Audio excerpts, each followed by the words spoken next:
ప్రతి నెలకి 200 ఇచ్చే పెన్షన్ 1000 రూపాయలు చేసి ఇచ్చేటప్పటికి 8631 మందికి పెన్షన్ ఇస్తున్నాం ఈ మండలంలో. అంటే ప్రతి నెల 96,19,000 రూపాయలు మండలంలో పెన్షన్ల రూపంలో ఇస్తున్నాం. మన ఒక్క యలమంద గ్రామమే చూస్తే ఈ 4 ఏళ్లలో 90 మందికి పెన్షన్లు ఇచ్చాం. ఇంకా ఎక్కడైనా ఒకళ్ళు ఇద్దరు రావాల్సింటే వాళ్ళు కూడా పేర్లు ఇవ్వండి, వాళ్ళు కూడా పెన్షన్ ఇస్తాం. పెన్షన్ అంటే గతంలో కాదు, ఒక్కొక్క పెన్షన్ వచ్చిన వాళ్ళకి 12,000 రూపాయలు వస్తాయి ఏడాదికి. అవునా? నెలకు 1000 రూపాయల కాడికి 12,000 రూపాయలు. దాంతోపాటు బియ్యపు కార్డు ఉంటుంది, 20 కిలోలు బియ్యం ఇస్తున్నారు, 20 రూపాయలు ఇస్తారు అంతే. కానీ బియ్యం బయట విలువ మార్కెట్లో బియ్యం కొనుక్కోవాలంటే కిలో 40 నుంచి 45 రూపాయలు. అంటే దాదాపు 1000 రూపాయలు నెలకి కార్డు ఉన్న వాడికి వస్తుంది. అంటే అదొక 1000, ఇదొక 1000. అంటే సంవత్సరానికి 24,000 వస్తాయి. రైతులు ఎక్కువ ఉన్నారు ఇక్కడ. 5 ఎకరాల వాళ్ళు 10 ఎకరాల వాళ్ళు రైతులు దుక్కు దున్ని పొద్దునుంచి రాత్రి పనిచేసి వ్యవసాయం చేసి పెట్టుబడి పెడితే 24,000 25,000 రూపాయలు గ్యారంటీగా ఆదాయం వస్తుంది అనేవాడు ఎంతమంది చేస్తుంది? 10 ఎకరాలున్నా గ్యారంటీ లేదు. దేవుడు దయాన్నమాట, వస్తే వస్తుంది, లేకపోతే పెట్టుబడి కూడా పోద్ది. అంటే అలాంటి రైతు కన్నా కూడా లాభంగా సంతోషంగా హాయిగా ఉండేవాళ్ళు పింఛన్లు ఇచ్చేవాడు. ఇది చంద్రబాబు గారు పేదవాళ్ళకి వృద్ధులకి ఇస్తున్నటువంటి సహాయంగా మీ అందరూ గుర్తుపెట్టుకోవాలా ఈ పెన్షన్లు. అట్లాగే రైతన్నలను తక్కువ చేసి చూడల్లా, కానీ రైతులు వ్యవసాయం చేసేవాళ్ళు ఇబ్బందుల్లో ఉన్నారని చెప్తున్నా. అలాంటి రైతు కూడా దర్జాగా మేసం మెలైసి గౌరవ వ్యవసాయం చేయాలి, ఆ రోజు రావాలి. అందుకు నేను చంద్రబాబు గారు ఆలోచన చేస్తున్నాం. ఏమిటంటే వ్యవసాయం లాభసాటిగా వస్తుంది. ఎప్పుడు వ్యవసాయాన్ని కూడా శాస్త్రబద్ధంగా చేయాలి. వ్యవసాయం మా నాయన చేశాడు, మా తాత వాళ్ళ తాత వ్యవసాయం చేశాడు, వ్యవసాయం చేద్దామంటే అంత లాభాలు రావు. ఇప్పుడు మారిపోయింది, పరిస్థితులన్నీ కూడా మారిపోయినాయి. భూసార పరీక్షలు చేసే దగ్గర నుండి ఆ పొలంలో ఏముంది ఏమి లేదు, దానికి ఏమి చేయాలా, ఏ పంట వేస్తే పండుతుంది, ఇలాంటివన్నీ ఆలోచిస్తేనే వ్యవసాయం లాభసాటిగా ఉంటుంది. కానీ గుడ్డెద్దు చేలో పడ్డట్టు వ్యవసాయం చేస్తే నష్టమే వస్తుంది. అందుకని ఇవాళ ప్రతి ఒక్కరికి ఉచితంగా మీ భూమి సారం ఉంటుందని భూసార పరీక్షలు చేసుకోమంటున్నాం. అట్లాగే పచ్చి రొట్టె ఎరువులు తొలకరి వాళ్ళు పడ్డాయి. తొలకరి వాళ్ళు పడగానే మన పునాస పంటల కన్నా కూడా పచ్చి రొట్టె ఎరువులు వేయండి. జీలుగో, పిల్లి పెసరో, మినుమో, లేదా జనుము ఇట్లాంటివి వేస్తే పంట వస్తే తీసుకుంటారు, లేకపోతే పచ్చి మీద పశువులకి వేస్తారు. మిగతాదంతా పొలంలో తొక్కేసేయండి. మిగతాదంతా తొక్కేస్తే కనీసం ఎకరాకి 2 బస్తాలు 3 బస్తాలు ఎరువు వేసినంత బలం వస్తుంది. దాని మీద మళ్ళీ మీరు పచ్చి వేస్తారో, మిర్చి వేస్తారో, వరి వేస్తారో, మిగతా పంటలు వేసుకోవచ్చు. ఆ విధంగా పచ్చి రొట్టె ఎరువుల్ని మీరు వేయమని భూసార పరీక్షల దగ్గర నుంచి ఇవాళ ఈ పచ్చి రొట్టె ఎరువులకు సంబంధించి చిత్రాలన్నీ కూడా ఇస్తున్నాం. దాంతోపాటు మనకి ఎండాకాలం, వానాకాలం ఎప్పుడు ఏ వ్యవసాయం చేయాలి, ఏ విత్తనం వేయాలి, ఏ పంటకి ఏ తెగులు వస్తే ఏ మందు వాడాలి, ఇట్లాంటివన్నీ కూడా అంతకుముందులా కాకుండా వ్యవసాయ శాఖ అధికారుల్ని రైతులకి గ్రామాల్లో కనపడమని తిరగమని చెప్తున్నాం. ఏ పంటకి ఏ సమస్య వచ్చినా కూడా మీరు వాళ్ళ సలహా తీసుకుని వ్యవసాయం చేసుకుంటే లాభం తప్పకుండా వస్తుంది. అలాంటి వ్యవసాయాన్ని మార్పులు పద్ధతుల ప్రకారం చేయాలని కోరుతున్నాను. అందుకనే కేవలం విత్తనాలు, ఎరువులు, పురుగు మందులే కాదు, వాళ్ళ టార్పాలని పట్టలు ఇస్తున్నాము, స్ప్రేయర్లు ఇస్తున్నాము, ట్రాక్టర్లు ఇస్తున్నాము, నాగళ్ళు ఇస్తున్నాము. ఈ విధంగా రైతులకు కావాల్సిన యంత్రాలు అంతకుముందులాగా ఎద్దు వ్యవసాయం పోయినాయి, ఇవాళ నైతికలు పోయినాయి. కాబట్టి వర్మీ కంపోస్ట్ అలవాటు చేసుకోండి. ఊళ్ళల్లో ప్రభుత్వం డబ్బులు ఇస్తుంది వర్మీ కంపోస్ట్ ఎరువులకి. ఆ ఎరువు వేసుకుంటే మీకు వ్యవసాయానికి బాగుంటుంది. అట్లాగే ఈ రోజున వ్యవసాయానికి ఇంతకుముందులాగా చాకరీ చేసి కష్టపడి కాకుండా దున్నటానికి యంత్రాలు వచ్చినాయి, ఇత్తనాలు నాటడానికి యంత్రాలు వచ్చినాయి, కలుపు తీయడానికి యంత్రాలు వచ్చినాయి, పంట కోయడానికి యంత్రాలు వచ్చినాయి, నూర్పిడికి యంత్రాలు వచ్చినాయి. అదేవిధంగా మిరపకాయలు కాస్తే వాటిని ఆరబెట్టాలంటే పొలాల్లో పెట్టేవాళ్ళు అవుతున్నాయి. ఏ రాత్రి అపరాత్రి వర్షం వస్తే తడిచిపోయి అంతా జాగ్రత్త దండగైపోయేది. అట్లా కాకుండా మిరపకాయలు ఆరబెట్టడానికి కూడా యంత్రాలు వచ్చినాయి.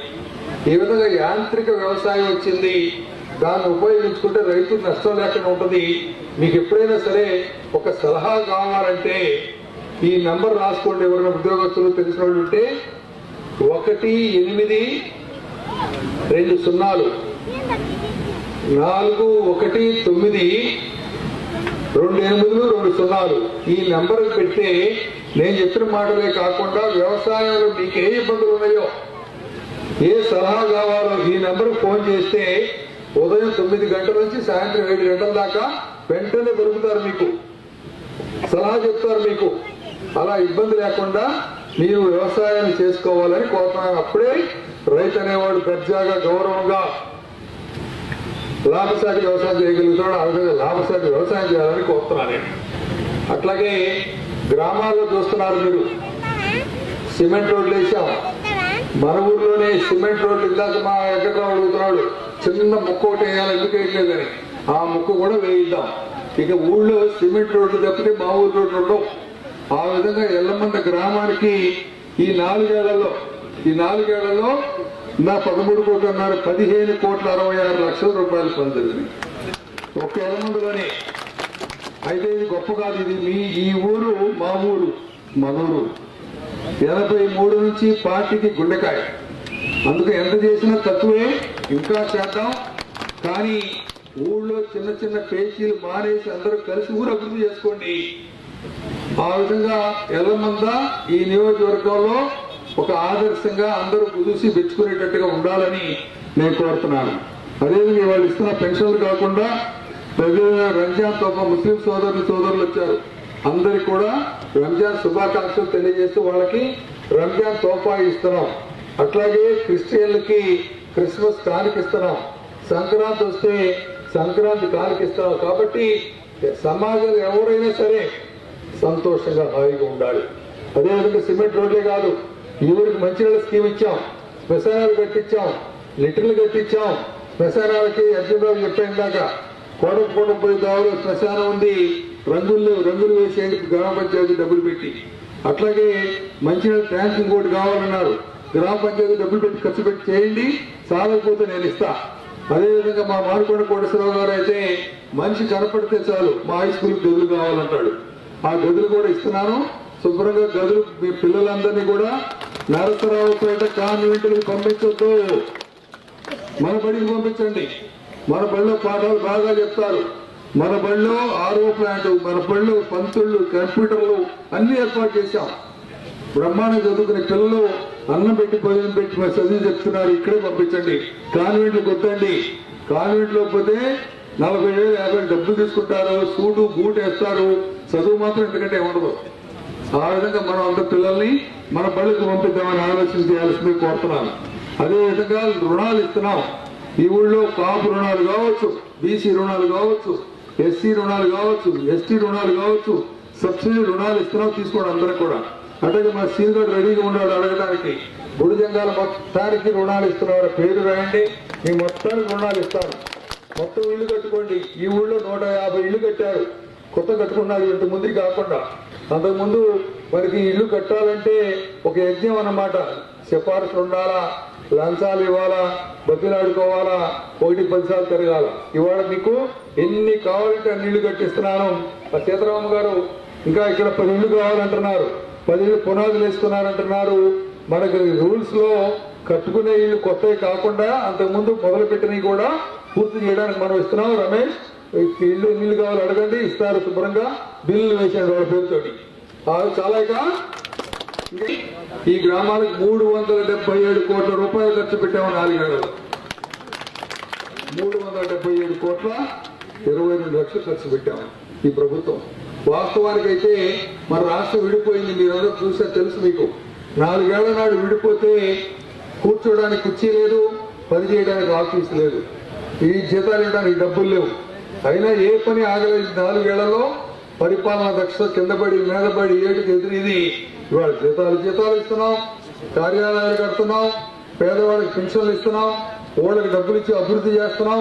టౌన్ బ్రహ్మాండంగా నరసరావుపేట టౌన్ ఒకసారి చూడండి ఎట్లా ఉంటుందో. ఆ విధంగా ప్రతి టౌన్ కి పని చేస్తున్నాం.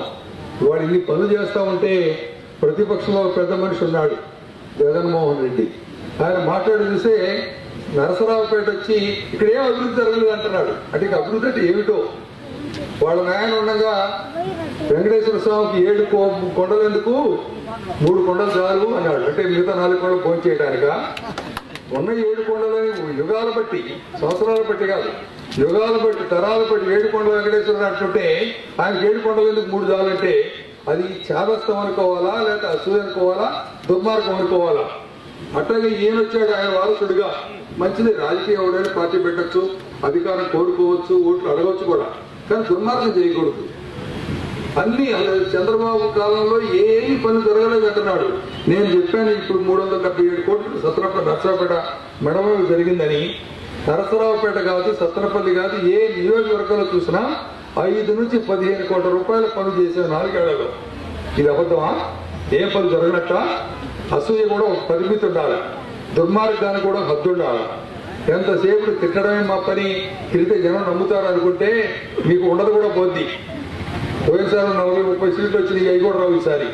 అందుకని విమర్శలు అనేది వినేవాడికి నిజమేమో అన్నట్టు ఉండాలి. ఏది బుడకం చెప్తున్నాడు, ఎన్ని జరిగాయి ఒకటి చెప్పేది ఒకటి అని అనుకుంటే ఈ అడ్రస్ కూడా ఉండదు వాళ్ళకి. ఆ విధంగా ఈ ప్రభుత్వం ఓటు కోసం చేయట్లా. మనం ఓట్లు పనిచేస్తే వస్తాయి అనుకుంటున్నాం. ఎందుకంటే 4 ఏళ్ల బట్టి గెలిచినాక, ఆయన ముఖ్యమంత్రి అయినాక, నేను స్పీకర్ అయినాక, మిగతా వాళ్ళు ఎమ్మెల్యేలు అయినాక, గెలిచి అధికారంలోకి వచ్చిన మొట్టమొదటి రోజు నుంచి చిట్టా తిరుగుతాం. ప్రతిరోజు 4 ఊళ్ళు 3 ఊళ్ళు టౌన్లో 2 వార్డులు తిరిగి పనిచేస్తున్నాం. ఇందులో ఆ రోజు నుండి ఇప్పటి నుంచి తిరిగే వాళ్ళంతా ఎలక్షన్లో ఓటు వదులుతున్నారు అనుకోవచ్చు. 4 ఏళ్ల పాటు ఎందుకు తిరుగుతున్నాం? పల్లెటూరులో పుట్టిన వాళ్ళు, పల్లెటూరు బ్రహ్మాండంగా ఉండాలి, పల్లెటూరులో అభివృద్ధి జరగాలి, రైతులు బాగుండాలి, ఆడబిడ్డలు బాగుండాలి. ముఖ్యంగా ఆడబిడ్డలకైతే ఇవాళ 2 కోట్ల రూపాయల పైన ఇలా డ్వాక్రా గ్రూపులకు బ్యాంకులు ఎంగేజ్ చేస్తున్నాం. ఇప్పుడు ఈ రకంగా లెక్కేసుకుంటే ఇంతకంటే మంచి ప్రభుత్వం రాదు. కానీ ఒక్కటి ఆలోచించండి, ఇన్ని కష్టాలలో, ఇన్ని ఇబ్బందుల్లో ఇంత అభివృద్ధి చేస్తే కేంద్రంలో ఉన్న ప్రధానమంత్రి మోడీ గాని, అంతకుముందున్న కాంగ్రెస్ పార్టీ గాని విడదీసి అక్రమంగా రోడ్డు మీద పడేసేటప్పుడు మీకు హోదా ఇస్తాము, మీకు డబ్బులు ఇస్తాము, మీరు అడిగింది ఇస్తాము, అడగని కూడా ఇస్తాము అని మాట్లాడిన వాటిలో ఒక్కటి కూడా వాళ్ళ హామీ నెరవేర్చకపోతే, నిజంగా వాళ్ళు చెప్పినవన్నీ కానీ చేసినట్టయితే ఇంకా ఎన్ని పనులు జరుగుతాయో ఒక్కసారి ఆలోచించారు. అంతేకాదు, కాంగ్రెస్ వాళ్ళు చేసింది దుర్మార్గం, అన్యాయం అయితే బీజేపీ మోడీ చేస్తుంది మాయా, మోసం అన్నమాట. ఎందుకంటే ఎవరు ఎట్టాగా ఇవ్వలేదు, మిమ్మల్ని విడదీయాలా, మీరు రాజకీయంగా లబ్ధి పొందాలని వాళ్ళు చేశారు దుర్మార్గం. వాళ్ళు అన్యాయం చేశారు. వీళ్ళు మీకు అన్ని ఇస్తాం, మీకు అది చేస్తాం, ఇది చేస్తామని 4 ఏళ్ళు మోసం చేసి, ఇది మోసం అన్నమాట, మాయ అన్నమాట. కాబట్టి ప్రజలందరూ కూడా కనుక్కోవాలి. మీకు తెలియని విషయాలు ఏం లేవు. టీవీ పెడితే కనపడతాయి, పేపర్ తీస్తే కనపడతాయి. ఈ దుర్మార్గాలన్నిటిని అడ్డుకోవాలంటే ఒకటే మార్గం. మోడీ అనుకున్నాడు, మేము ఎన్ని మోసాలు చేసినా నెగ్గుతాం, అక్కడ గెలిచాం, ఆ రాష్ట్రంలో గెలిచాం, ఇక్కడ ప్రభుత్వాన్ని మా పార్టీ వాళ్ళు ముఖ్యమంత్రి చేశామనుకుని కర్ణాటకలో పోయాడు.